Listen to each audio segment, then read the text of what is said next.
전반적인 여행을 가서 경비가 나갈 것들에 대해서 한번 비용을 절감할 수 있는 팁을 말씀드렸는데요. 가장 중요한 것은 내가 어디 갈지를 정하고 그 이동 경로에 따라서 숙박과 교통과 액티비티, 식당들을 미리 찾아놓고 가는 거겠죠. 안녕하세요. 돈을 제대로 쓰는 방법을 찾아서 알려드리는 장원리입니다. 네, 오늘은 우리가 실제 유럽을 여행할 때 사용하게 될 여행 경비를 어떻게 줄일 수 있는지에 대해서 알아보겠습니다. 그래서 지난 시간에 이어서 휴가가 짧은 직장인들의 현명하게 유럽 여행하기 2탄 지금부터 시작하겠습니다. 우리가 이제 여행을 할 때 가장 먼저 고려해야 될 것은 항공편이겠죠. 그래서 항공편을 우리가 예매를 할 때에는 먼저 첫 번째는 최소한 3달 전에는 예약을 하셔라 말씀을 드립니다. 그리고 이렇게 예약을 하실 때 우리가 많이 사용하는 사이트라든가 어플들이 있겠죠. 예를 들면 땡처리닷컴이나 플라이윙즈나 저렴하게 예매하실 수 있을 거고요. 좀 오해하는 것이 유럽에 있는 항공사들은 좀 비싸지 않을까 생각하시는데 오히려 더 저렴한 편도 있습니다. 그래서 유럽 항공사를 좀 잘 활용하시는 것도 하나의 방법이 되겠다 라고 보시면 되겠습니다. 항공을 타고 실제 유럽을 도착했을 때 이동을 해야 되잖아요. 그 통편에 대해서 또 알아봐야겠는데요. 먼저 우리가 가장 쉽게 이용할 수 있는 것은 대중교통이겠죠. 일반적으로 우리가 한국에서도 시내버스라든가 지하철이라든가 이런 방법들이 있을 텐데 대중교통은 1일권과 1회권으로 나눠져 있습니다. 그래서 우리가 여행지를 어디 갈지 미리 파악을 한 다음에 1일권을 쓸 것인지 1회권을 쓸 것인지 좀 파악을 해야 되는데요. 내가 좀 이 지역뿐만이 아니라 시외로도 다른 지역으로도 이동을 할 거라 생각하시면 1일권을 쓰시길 좀 권해드리는 편입니다. 왜냐면은 시외로 이동할 때에는 우리가 추가적으로 티켓을 구매를 해야 되는 경우가 있어요. 만약 구매 안 하고 갔다 그럼 과태료가 10만원 정도가 부과된다고 합니다. 그래서 시외로 이동할 때는 1일권을 좀 추천드리는 거고요. 두 번째 같은 경우에는 플릭스버스라는 게 있습니다. 우리나라로 치면은 우등버스라고 보시면 되겠죠. 4시간 이내 거리로 이동하게 된다면 플릭스버스를 많이 추천드리는 편인데 플릭스버스라는 사이트 또는 오미오라는 어플을 통해서도 미리 예매가 가능하신데요. 사실 플릭스버스에서 구매하는 것보다 오미오라는 어플을 통해서 구매하시는 게 좀 더 저렴하게 나올 때도 많기 때문에 두 사이트를 잘 활용하시면 되겠습니다. 네, 세 번째는 이제 열차가 있는데요. 유로패스, 코치패스, 유레일패스, 인터레일 이렇게 4가지가 있습니다. 가장 많이 활용할 수 있는 것은 유레일패스와 인터레일이 있는데요. 인터레일 같은 경우에는 6개월 이상 장기 체류 거주하는 외국인들한테만 허용이 됩니다. 따라서 우리가 활용할 수 있는 것은 유레일 패스라고 보시면 됩니다. 근데 이제 유레일 패스는 지금 보시는 바와 같이 이러한 나라들에 우리가 활용을 할 수가 있는데 이 유레일 패스도 2가지로 좀 나뉩니다. 첫 번째는 유레일 글로벌 연속 패스, 두 번째는 유레일 글로벌 플렉시 패스. 근데 이제 첫 번째 연속 패스 같은 경우에는 우리가 처음 시작하는 날짜와 끝나는 날짜까지 무제한으로 사용할 수가 있습니다. 플렉시 패스 같은 경우에는 처음 시작하는 날짜와 끝나는 날짜가 있는데 이때 무제한으로 설정할 수 있는 게 아니라 중간중간 우리가 필요한 날짜만 선정해서 그날 하루 종일은 무제한으로 활용할 수가 있어요. 그래서 우리가 짧게 여행을 가는데 이 기간 무제한으로 다 쓰는 것보다는 날짜를 선정해서 쓰는 게 낫겠죠. 그래서 플렉시 패스를 좀 더 저는 추천드리는 바고요. 그 다음에 이 유레일 패스를 이용하게 되면 최대 만 27세까지는 우리가 할인을 받을 수 있으니까 참고해서 활용하시면 되겠고요. 유레일 패스 같은 경우에는 사실 우리가 어디서 좀 예매를 하느냐, 유레일닷컴에서도 좀 예매하실 수도 있고 그 다음에 유레일 어플이 따로 있는데 레인 플래너라는 곳이 있습니다. 그래서 어플을 통해서도 좀 간편하게 구매하실 수 있다라고 보시면 되고요.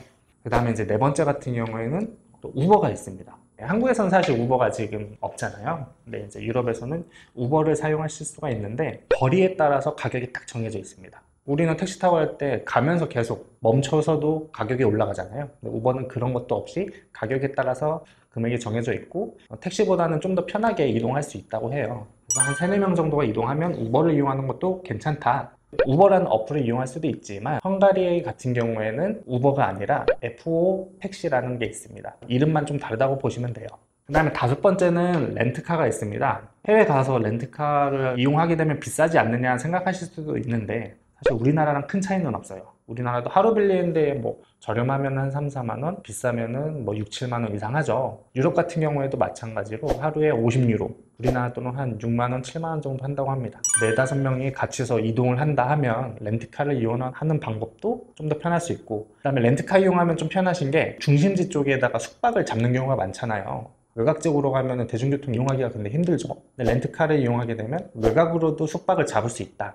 그럼 외곽으로 나가면 금액이 아무래도 좀 더 저렴해집니다. 같은 비용이어도 좀 더 쾌적한 숙박을 잡을 수도 있고요. 렌트카를 이용하실 수 있는 가장 큰 회사는 HERZ, 허츠라는 회사가 지금 가장 크다고 합니다. 그래서 이쪽을 통해서 사전에 예약하고 가서 이용하실 수 있다. 근데 문제는 렌트카 이용하면 교통 법규를 좀 따라야죠. 그 법규는 여기 보이시는 우측에 이 내용들을 좀 참고하셔야 되는데요. 그래서 이 부분을 좀 참고하셔라. 그 다음은 이제 세 번째, 숙박이겠죠. 우리가 숙박을 좀 더 저렴하게 잡는 방법. 물론 에어비앤비도 있고 다양한 방법들 아실 거예요. 근데 뭐 그런 에어비앤비를 잡으셔라 이렇게 말씀드리기보다는 실제 가서 내가 비용을 조금 더 깎는 디스카운트하는 방법. 수습을 하실 때 현금을 지불하시면 나의 방을 좀 업그레이드를 하거나 좀 더 금액을 낮출 수도 있다고 합니다. 물론 이것도 가서 딜을 좀 해야 되는 거기 때문에 불편하실 수는 있지만 현금 지불하시면 이것도 가능하시다. 비수기라면은 에어비앤비 또는 민박의 경우에도 흥정이 가능하다고 하니까 이것도 좀 활용해야겠죠. 다만 이제 언어적인 장벽이 있기 때문에 이건 유의하셔야겠고요.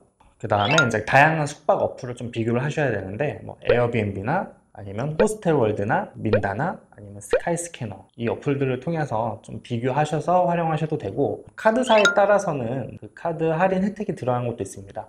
예를 들면 저 같은 경우에는 이제 현대카드를 이용하기 때문에 프리비아라는 사이트를 통해서도 항공과 숙박을 같이 하면은 추가적인 할인 혜택이 들어가더라. 그래서 이런 부분도 좀 참고하시면 되겠고요. 그 다음 다섯 번째는 이제 여행을 하면 당연히 먹는 거겠죠.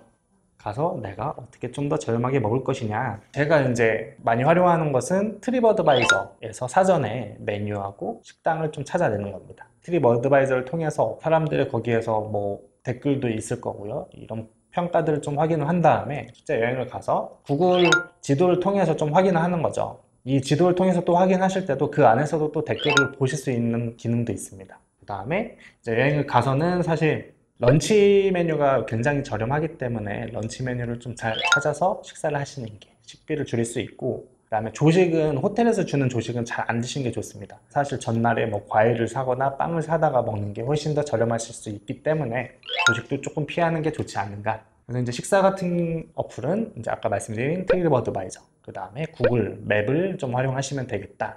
그리고 마지막으로는 우리가 놀러 가서 좀 활용할 수 있는 액티비티들 있겠죠.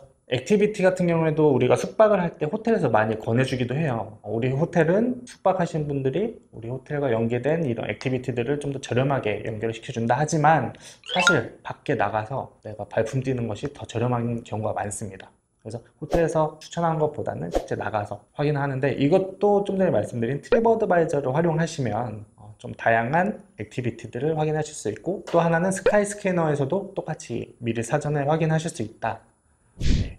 그래서 지금까지 제가 전반적인 여행을 가서 경비가 나갈 것들에 대해서 한번 비용을 절감할 수 있는 팁을 말씀드렸는데요. 가장 중요한 것은 내가 어디 갈지를 정하고 그 이동 경로에 따라서 숙박과 교통과 액티비티 식당들을 미리 찾아놓고 가는 거겠죠. 다음 시간에는 실제 우리가 여행을 갈 거라면 어떻게 여행지를 좀 선정을 하고 비용을 어떻게 쓸지에 대해서 마지막으로 다뤄보도록 하겠습니다. 네, 지금까지 내용이 좀 좋으셨다면 구독과 좋아요를 눌러주시기 바랍니다. 감사합니다.